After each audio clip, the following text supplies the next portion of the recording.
Sir ମାରାଙ୍ଗ ମୁରୁଙ୍ଗ ଓକାରେ ଭାରତର 5 ଥର IPL trophy ହାତେଇଥିବା team ଆଜି ଏହି ପରିସ୍ଥିତିରେ, ଏହା ବିଷୟରେ ଆପଣ କ'ଣ କହିବାକୁ ଚାହୁଁଛନ୍ତି?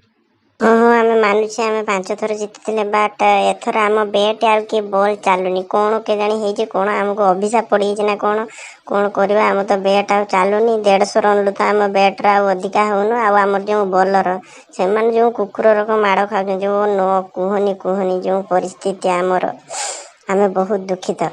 ଆଉ ଜଣକୁ ନୀତା ଆମ୍ବାନୀ କିଣି ନେଇଛି 15 କୋଟିରେ, ସତେ ଯେମିତି ସେ ତା ଭଉଣୀ ପୁଅ ଭାଇ ଇଶାନ କିଶାନ, କିନ୍ତୁ 15 କୋଟିର ଖେଳ ନାହିଁ ନା, ଖାଲି ଟୁକାର ଷ୍ଟାଇଲ, ଆଉ କିଛି ନାହିଁ। ନା ବ୍ୟାଟରୁ ନା ବିସ୍ଫୋରକ ଛକା, ନା କିଛି ବି ଦେଖା ହଉନି।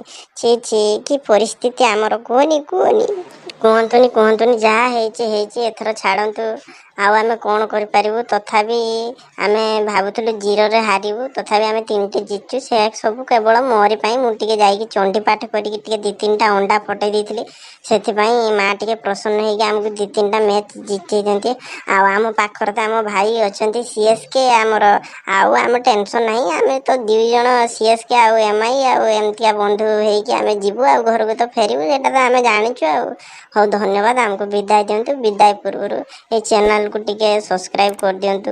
ଆଉ ଦୁଃଖୀ ରଖି ଚ୍ୟାନେଲ ଟିକେ ଖାଲି ଭାଇ ସବସ୍କ୍ରାଇବ୍ କରିଦିଅନ୍ତୁ। ଯାଉଛୁ, ନେକ୍ସଟ ଭିଡ଼ିଓରେ ଦେଖାହେବ ମାରାଙ୍ଗ ମୁରୁଙ୍ଗ ଓକାରେ।